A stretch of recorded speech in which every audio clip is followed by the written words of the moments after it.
All right. Here we go. Check. I'm Jaden Jefferson, host of the Toledo Free Press podcast, Behind the Byline.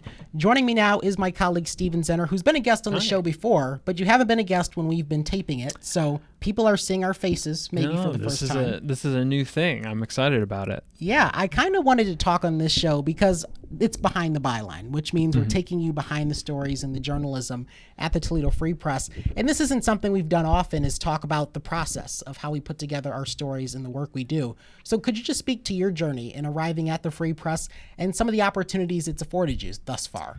Yeah, so I started out as kind of an art kid, and through a really kind of meandering way, ended up back at getting my master's at Ohio University with the Viscom program in photojournalism, and then started freelancing 2020 and 2021, and then got an internship with the Blade in 2021, and then was hired in as a writer and a photographer to do both, which I really enjoyed because I that gave me a little bit more of control over the stories, and there's just a lot of pluses to being able to kind of be the only one that interfaces with the people telling the stories.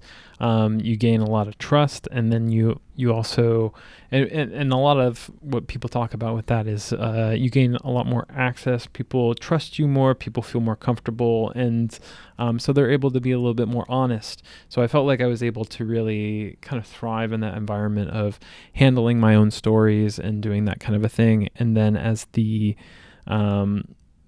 in 2024, at the very end, almost 3 years exactly, the Toledo Free Press offered me an opportunity to, become an investigative journalist and kind of go even more in depth on different stories, which I'll be honest, that is a lot different than what I was doing before. And investigative journalism Really? is not for the faint of heart. It's a lot of, we can talk about that a little bit more, but how did you get into journalism? So I'm going to try to summarize about 7 years worth of history and say I initially started doing a lot of the similar things that you were doing, just in a different medium. So I, of course, started with my YouTube channel covering Toledo, and a lot of it was community events and things that were just happening from the day to day, and that's really my introduction to it, because I grew up watching local news and still do consume a lot of local journalism. And so I thought that that's where I wanted to be, was on, the local evening news covering different things that were happening. And, in 2019, when I started, you saw a lot more substance in TV news. It was definitely different from what it is now. It's evolved significantly.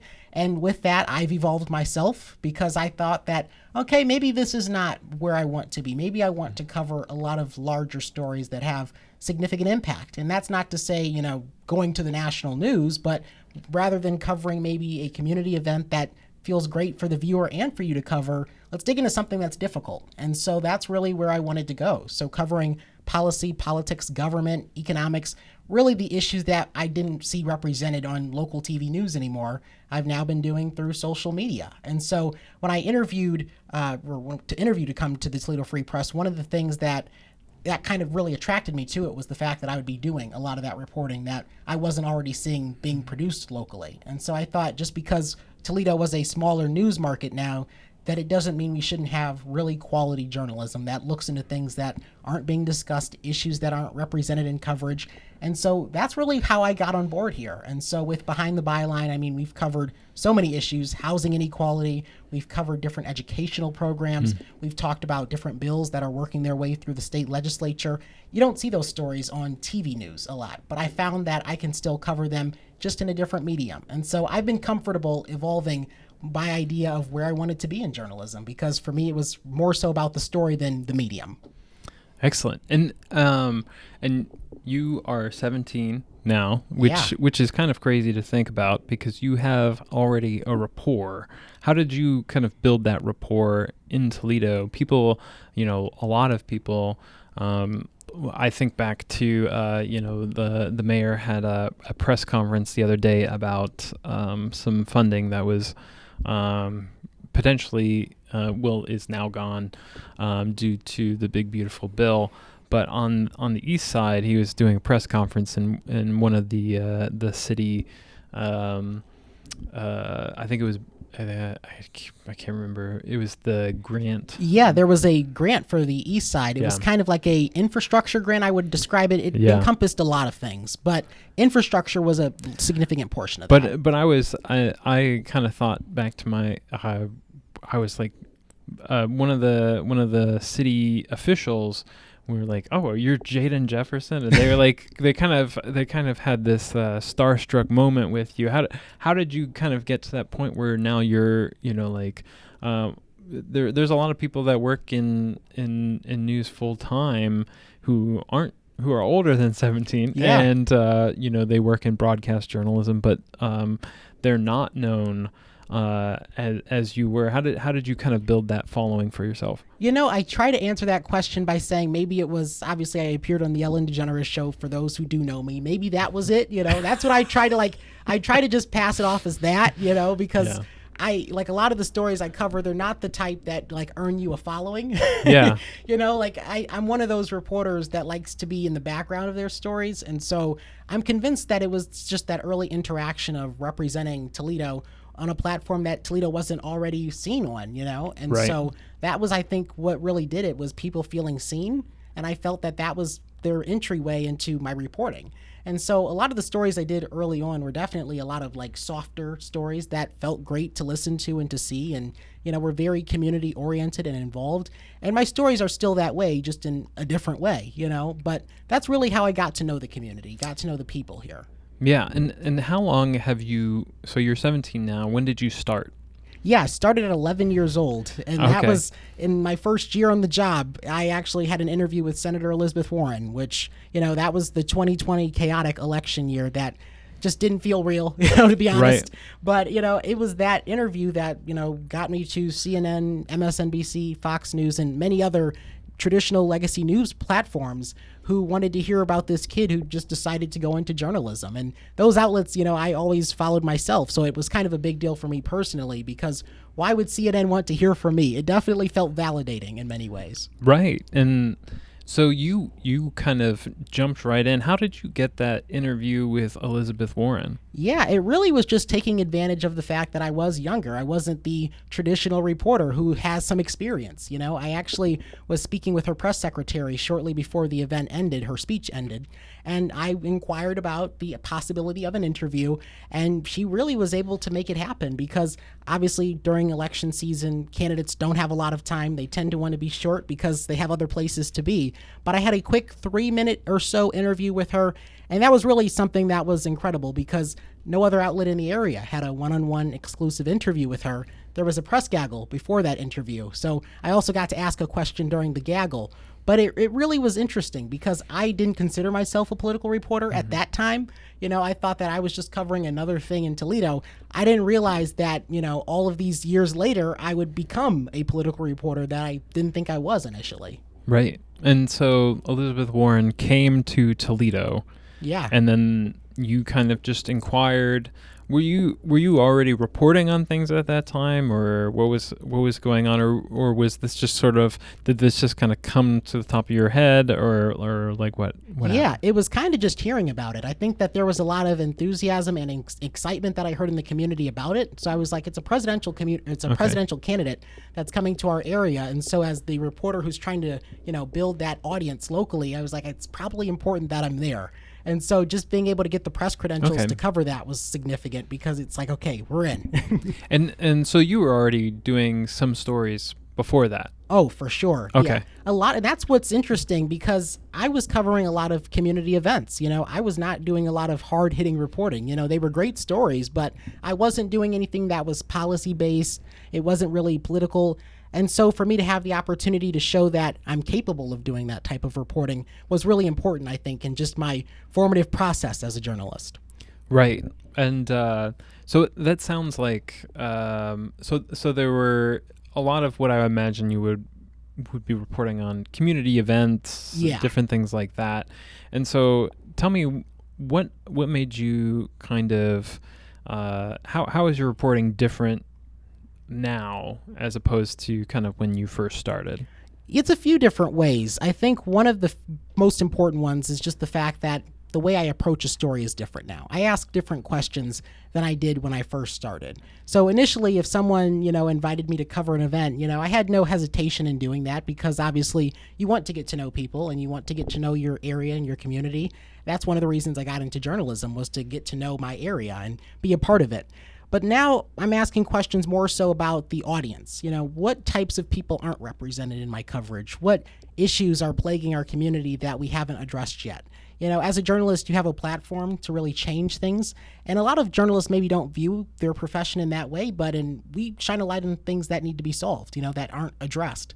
And so I do feel that I take on more of an advocacy role, not advocating for a specific cause or for specific results, but just advocating for our awareness of the problems. And so that's really how I've changed in that way. And so, and getting to access more politicians and more, communication staffers, I've been able to, get the behind the scenes of legislation that could impact my community. So I really do seek out different stories, because I've just come to realize with time and with experience that journalism, there's a lot more nuance to story selection. It's not just going for what's easy, but going for what can actually have a significant impact, a larger impact. Right. And that kind of follows a little bit of my trajectory as well. I got into journalism mainly because I, in 2015, was working in Syrian refugee camps in Greece. So I signed up to be a humanitarian, and essentially the organization that I did that with reserved the right to send me anywhere in the world, which was a kind of an insane thing to do at 24. But had that experience, and was probably at the time I would have said that I was apolitical, which really is a lot of times. I don't want to speak for anybody else, but for me, saying apolitical was essentially like, politics don't really affect me, and from where I was coming from a fairly middle class background, politics didn't really affect me, but I was able to see how politics had essentially destroyed this country, and there were millions of people coming. I found afterwards through the United Nations High Commissioner for Refugees, UNHCR, I found out through their statistics that, I was in the middle of trying to help, at the time, the largest migration of individuals since World War II. And it just raised a ton of questions for me, kind of was an earth-shattering moment. Yeah. And then was able to I needed more schooling to kind of figure it out. I wasn't really sure what journalism was. I wasn't really sure about anything like that. Was able to get this go to Ohio University, get this training, and then was a photojournalist. And then as I kind of got to understand the industry a little bit more, I had that same experience that you had, that, you can go there, you can get these quick hits, you can kind of tell these fun stories that everybody wants to hear. And those need to be covered. That's not to poo-poo them. It's just that I think my experience and the reason why I got into journalism was more or less because I saw some massive systemic problems that needed to be addressed, and working. Not every part of journalism is going to allow you that. Not every job in journalism is going to allow you the time, the freedom, or even have the focus of wanting to challenge large movements of things that are happening that you may if you've essentially, what I was given was like a front seat to this historical event. Right. And not everybody has that. There's a very small purview. And so I really thought, I need to tell people about this. Like you guys won't believe, and there's a lot to say about that because, you can still tell people and they still won't believe you. But, but like, I do feel like that experience is similar to mine in that it was kind of an overnight thing. Like I try to pinpoint exactly where my coverage and focus shifted. It's really hard to, because since 2020, I mean, we've seen a lot. We've seen a lot with regard to the COVID-19 pandemic, with regard to a civil rights movement of the modern era. I mean, we've seen a lot change. Mm-hmm. We've seen a lot of the ground underneath us shift. And I feel like that was really kind of my wake-up call. It took some time, but it made me realize that I'm seeing history unfold before me, but I, as a journalist, play a part in that and how I tell those stories, because that's actually how society works. The information we provide influences policy. It influences the direction of people with power. And it can also put people in power in an accountable position where they're actually going to have to face questions about some of the injustices in our society. Because I didn't feel comfortable after a certain point covering stories that upheld the status quo and didn't challenge what was going on in our world, especially when people were being harmed. Right. And that is kind of what got me into it, is that I had no idea before I was like there what was going on. I didn't really have, and I think there's something to be said about, like, getting off your phone and just going and doing a thing. I think it'll be a lot more of a gratifying experience for you to have your heart broken for people, or go do the thing, try and help people as best you can. But like, in service to, just having a well-informed population, like, you don't know what you don't know. And sometimes, there's a lot of different ways you can go. There are stories that are suppressed, and then there are stories that are pushed. And I think, as I developed in my journalistic place, I was seeing myself as a reactive force. And, I think what really frustrated me in 2020 and 2021 is, I was in Columbus, and I would be reporting, I'd be photographing all these different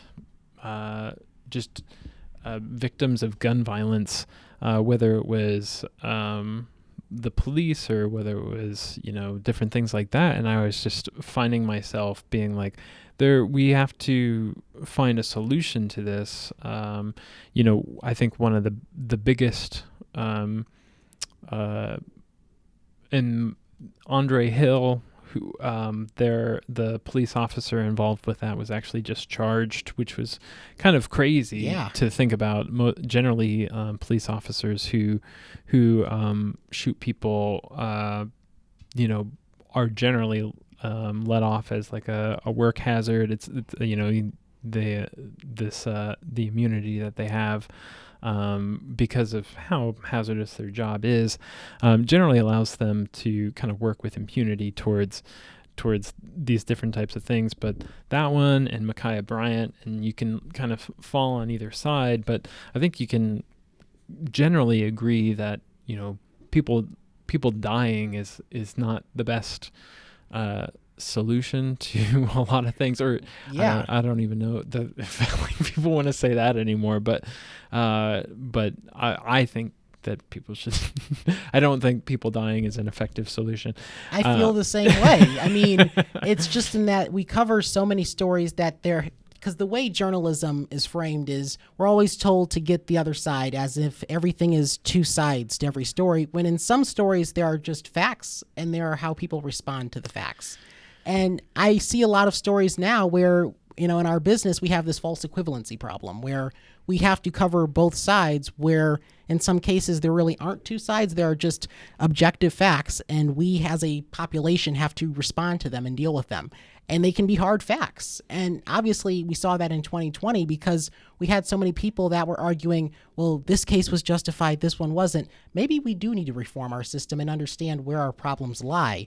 And I think that was the role that a lot of the journalism of that time played, was shining a light on these issues, police immunity being one, where we're like, how do we change this? Because we're seeing so many of these cases. And I feel in a similar way that the way we cover a lot of reactive incidents, the way we were reactive to incidents, we cover a lot in local news about gun violence. And I've been on so many different crime scenes, so many different shooting scenes. And after a certain point, you start to wonder, what is the larger issue at hand? What are we not doing that every other day you're out there with a camera and microphone asking people what happened?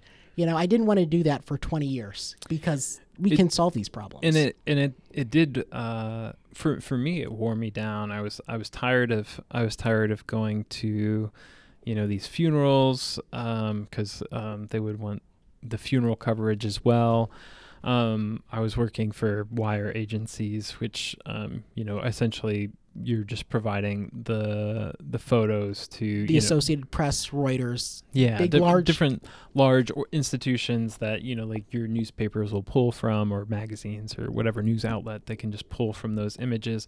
So I would be there, and you'd take a picture of something and then file it within like 5 minutes or something like that. You do it really quick, and for big institutions or like big events, like sometimes it just sends direct. You don't even edit it or anything. It just sends it directly from your camera to the editors, and then they do whatever they want with it. But I was just tired of reacting. I think that's like the main point, is that like, and you with as journalists,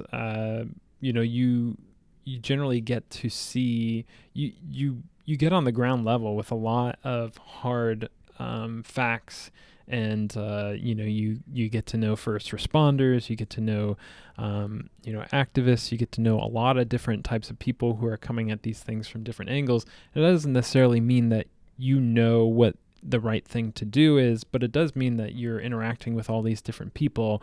You will form like a bias, but essentially like what I found myself saying was, I want to find a solution. I don't want to just continuing to perpetuate this system. And then, when things, like continue happening time after time after time, it's indicative of, if you were in any other situation, like, it's insanity. Yeah. Like if you were in any other situation, you'd be like, how do I fix this leak? How do I fix this?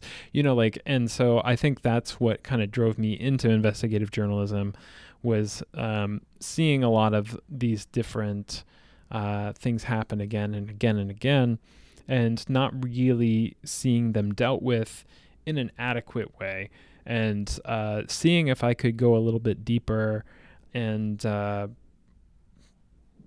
provide a more informed population, like helping seeing if we can just get this information out to the public, and essentially crowdsourcing solutions in a way. Yeah. To be honest, that's really how I view my role now, because you will see, for instance, in our culture, we're always on social media. When something tragic happens or something incredibly shocking happens, people, their first instinct is to whip out their phone and record it and post it on social media. After a certain point, I was feeling that way about my work as a journalist. I was feeling like I wasn't being helpful. I didn't feel like I was actually going to be contributing to the solution and solving this problem, because I feel like after a certain point, it doesn't feel like there's any line between the person out on the street recording on their phone and myself as a journalist. I felt like they were the same thing, because journalism requires a certain level of understanding of the facts and also the context, which is important too.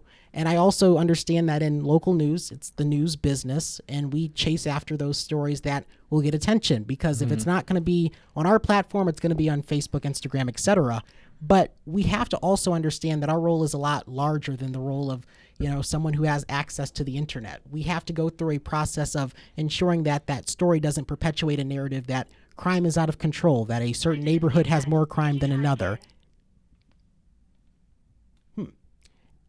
Keep going. Yeah, I'll just pick up from that. Just keep going. But I don't know if you guys could hear. There was like a Siri voice Yeah. that we don't know where it's coming from. to pick up on that, though, I would say that after a certain point, it didn't feel like I was doing anything different than the person recording on the street. I felt as if I wasn't contributing to the solution. And so my approach in changing that was, how do I provide more context, more information, more data? Because you don't really see that in a lot of local reporting because it's a business. It's not as much about the substance of that. And that's not to say that there isn't a process of actually reviewing facts, but that's just to say that certain things will be left out because there are other restraints and things that we have to do in local journalism in order to ensure the survival of our business. And so that's something that you have to often fight in this line of work. And journalism is so broad. There's just so much that, depending on your beat. Right. Like, which I would, it's kind of hard to say what my beat is, except that at the Blade, my beat was essentially human interest, really sad. But like, to be honest, it was just like, okay, like, there's somebody who's, lost somebody due to something. Stephen has empathy, so let's send him out there. But like, now it's kind of up there. I've always covered immigration as per my humanitarian experience, and I've always wanted to cover that, and but now I'm in politics. I'm into some different stuff. Some of local reporting has been some labor issues, some city council drama, different things like that. And so like I find, now I do, kind of reports from the county commissioners meetings and from the city council meetings, and then just try and cover the political aspect of it. And so I'm essentially like a politics reporter, but a lot of those stories kind of fan out depending on like whoever passes, whether it's the county or the city. I kind of try and add a little bit more context for what it might mean for people in a very practical way. Right. And so there's a practicality to what I'm doing. Whereas, a lot of what I was doing before was, just kind of showing up and telling people about an experience or a situation that, a lot of people didn't really know how to contextualize it or what to do with it. And so like, you hear about, there was, that terrible, that girl who was killed recently. Yeah. And the things that came out about that, I didn't cover that myself. But I watched that. But like, you just kind of see that come across and you say, well, what am I supposed to do about that? Right. And you kind of have to think from the audience's perspective. That's one thing I've always been told by senior journalists is, you want to put yourself in the mind of your audience. And those questions were certainly there. And I think you're referring to the case of Kimani Lateef. Yes. Which certainly was a tragic case and a tragic story. And at the same time, it was a case study in local news, almost a test of local news. Were we going to keep shining the spotlight on the person who did that, keep shining a spotlight on the awfulness of that case, or were we going to also look at systematically what were the protections that were missing? What were the pieces that, weren't there that we could have had in place to prevent this tragedy? And I think that that's something that I was really thinking about in that coverage because I myself also didn't cover that story, but it was just kind of on the sidelines, just observing how our profession handled it. And I was asking questions because it's obviously when we have something tragic, it's going to make the news, and it should in many cases. But at the same time, it's about how we cover it, how we approach it, so that we don't have another one that follows that. And that's kind of how I view the role of crime reporting in local journalism, but also just government reporting as well. Right. And a lot of how you hear that, how it's framed, kind of forms your own perspective, how somebody is telling you a story. Like if you hear something, John over there is, he's a jerk. He's a real big jerk. He called me this and this, and I didn't do anything to deserve that. And then you're like, oh, well, I heard John's a jerk, and so like that kind of frames how you're going to come at it. But I think what what really defines like a deeper, more in-depth journalism is not like just like, this person or these people or this city or this country or whatever it is. It's not the ad hominem. It's not going for who that is, but like, why did this happen? Like, can we explain why this happened, and what can we do in the future to explain and prevent this from happening? And I think one of the biggest things that we have that has kind of come out of that is sometimes you get good answers and sometimes you get bad answers. I think one of the worst answers to and people might get angry about this on if I say this, but one of the answers to gun violence is well, that person was mentally ill. And that kind of serves as like a blanket excuse for, well, since they're mentally ill, what are you going to do? Like, you just need to, but like there's nuance. There's more. And I think when the conversation stops at, like just this, which is complicated because people don't always have the capacity for everything that would go into making a better system, to making a better world, or finding the reporting on like getting all the information and then interpreting it requires work, and it's just really difficult to do that, especially in our current context, which is TikTok and instantaneous, seeing things, and in our brains, naturally, we try to make connections and just put the puzzle together to understand what's happening. So naturally, we're going to draw conclusions, but it really does require rewiring your brain to understand these stories. And I know we've had this conversation before. People always assume it's black and white, and none of the stories that we cover are that way, because they're far more complex. And of course, there are the limitations of, understanding your audience. You try to make it as simple as possible to understand. You try to explain away everything that's complicated. But, I really try to lean into that. And so how would you say you lean into that? Because I'm trying not to be the person that dumbs things down when there are serious problems. And I think that's why, I don't want to speak for you, but I think that's why we both came to the Free Press, the Toledo Free Press. Certainly. Is because we wanted the opportunity to tell stories a little bit more fully.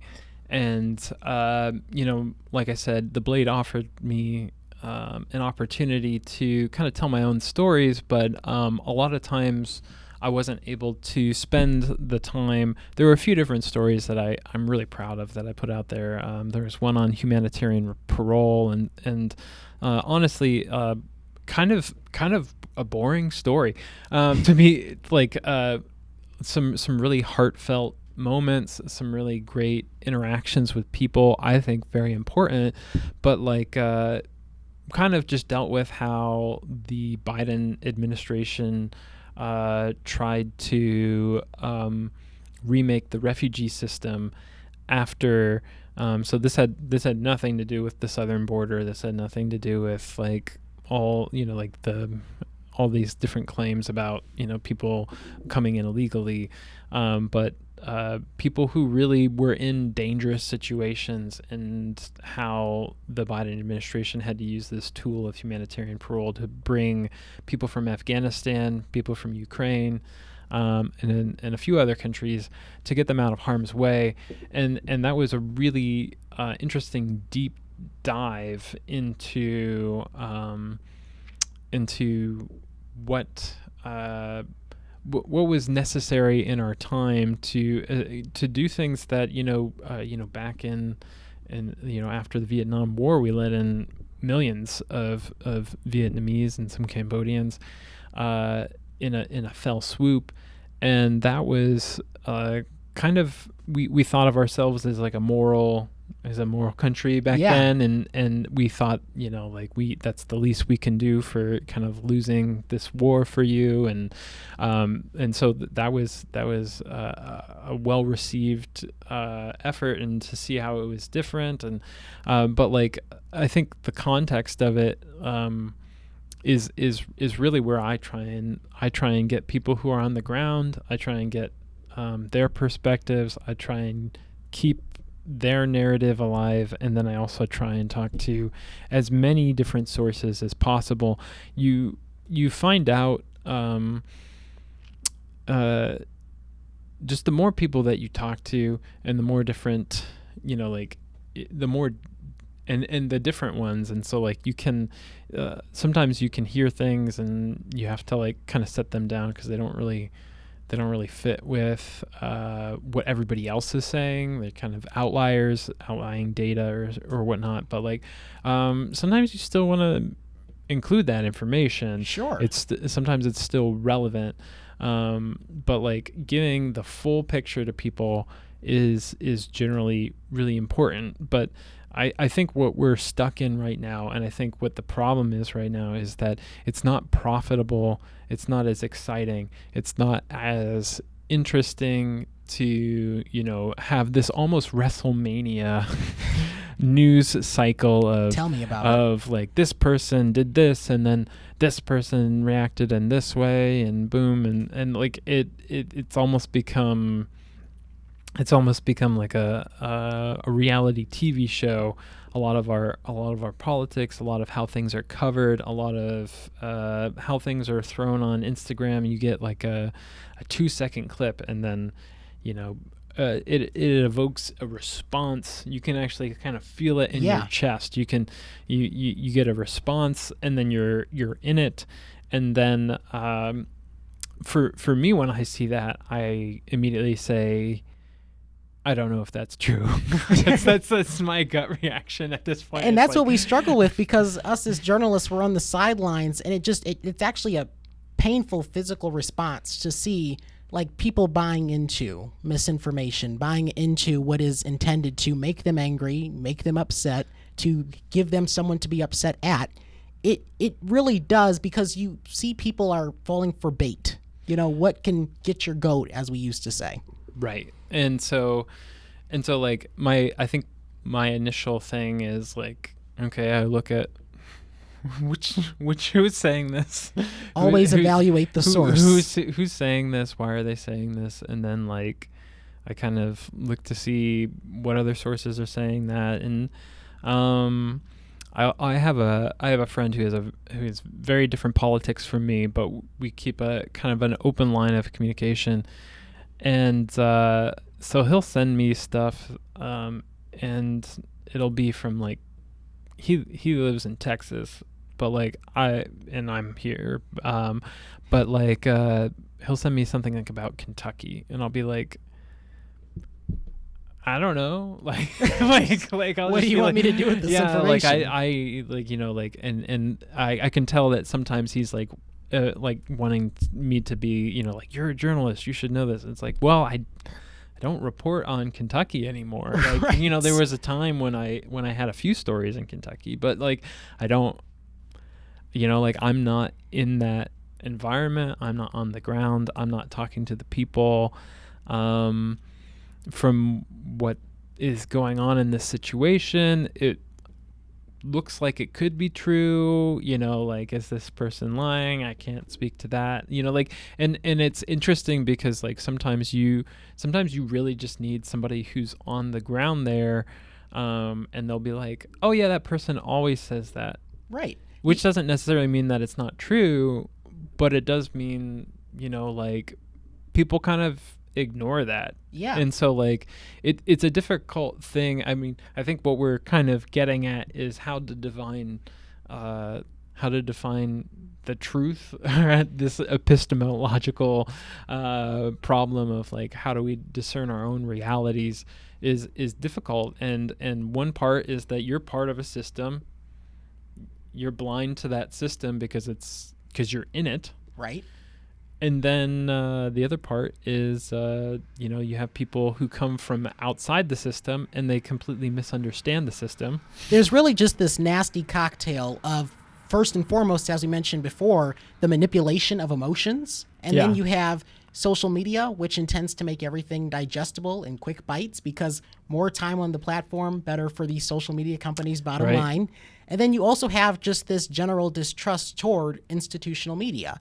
And obviously, there are things that we can point to where we can understand how that distrust has come about.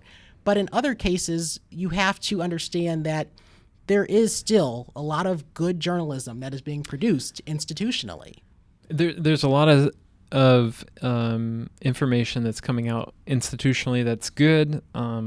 I think the standard for Western media has been the Associated Press. Oh, yes. But even so, beyond the Associated Press, I would say that I feel like The Guardian is probably the best newspaper right now. In my opinion, that's where I kind of lean. I feel like they kind of take it hard on everyone. They don't really give anybody a pass.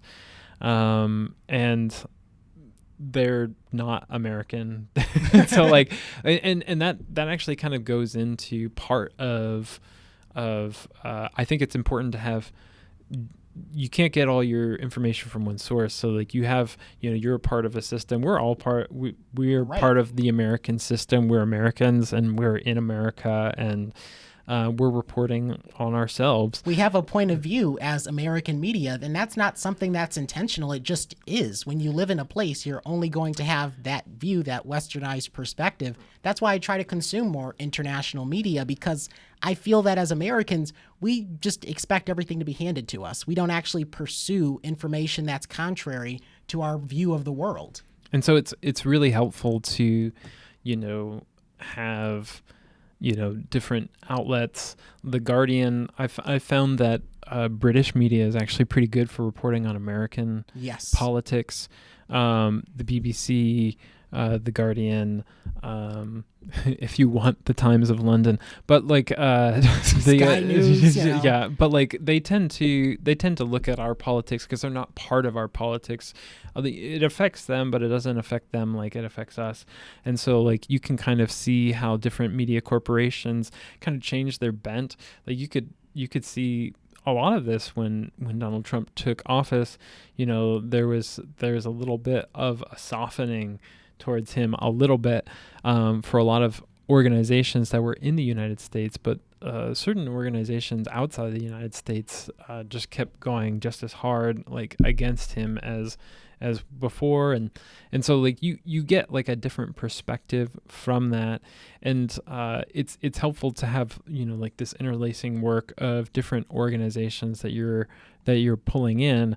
Now obviously the people who are going to understand certain parts of your system the best are the people on the ground, and that's kind of what we are. We're granular. We are very involved. Yeah, we're like so we you touch more on kind of international and national politics. I almost never touch on that anymore. I'm very much in like what's going on in Toledo, hyper local, as we've said, local politics, local companies, local organizations. Sometimes that brings me up to the state level. Almost never know. It doesn't happen a whole lot right now. I'm sure it'll happen more and more, but where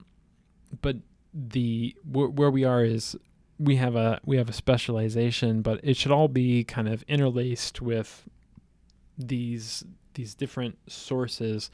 And so like when you're consuming information about Ukraine or Russia or Korea or Gaza or Israel or anything like that, like it's been very interesting to see Al Jazeera cover Gaza, and then also have Haaretz, which is kind of the New York Times of Israel, cover it, and to see how they cover it versus how Americans cover it, and you can see the biases come out, and in a perfect world, if you if you put them all over each other, you come There's up with overlap. the truth.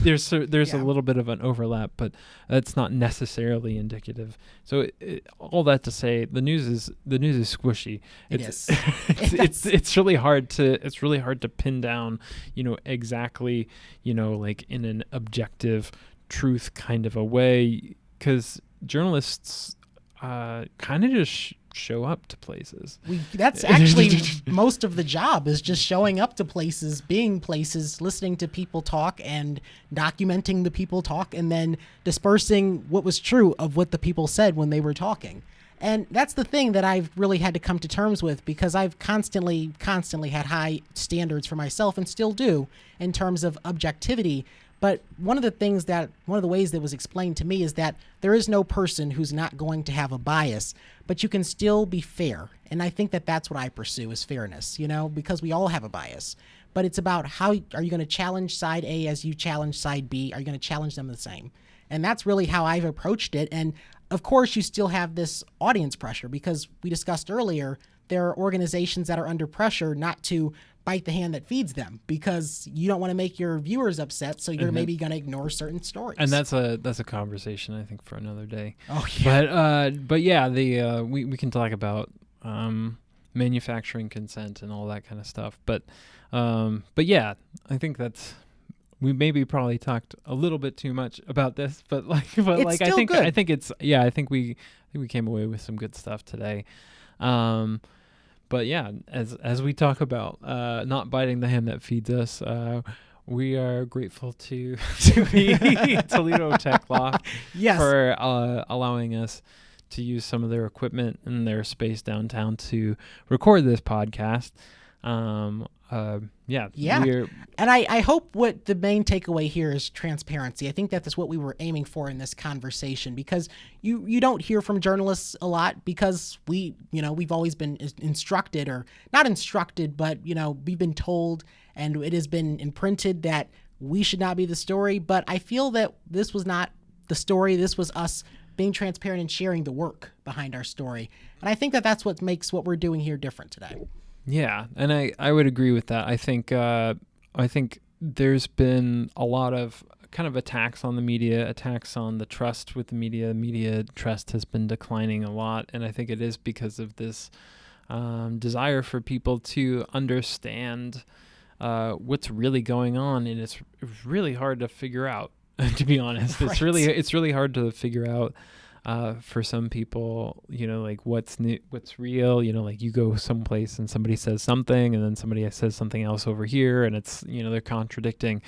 But I think part of what we've wanted to build with the Toledo Free Press is not only more in-depth journalism, but journalism that isn't on a high horse. Right. Journalism that is approachable, that, you can, if we want to give a shout out to one of our colleagues, the only other kind of colleague that I can think of that people really feel like they can reach out to is Alexis Means.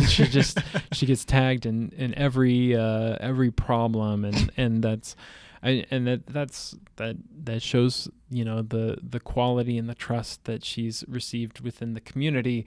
But it's not a one person deal to cover all the problems in a city. So I think we're trying to not necessarily copy her, but we're trying to build something similar, in that we're trying to go in depth, we're trying to hear people out, we're trying to report on the facts, and we're trying to get to the bottom of what's going on in our communities. Yeah, we are your neighbors. We live here. We clearly work here, and on top of that, we value transparency, because we demand transparency of the people that we interview, and obviously as journalists, we should be doing the same, and this is just part of that. I'm Jaden Jefferson. He's Stephen Zenner. Thanks for listening and watching this episode of Behind the Byline. Thank you.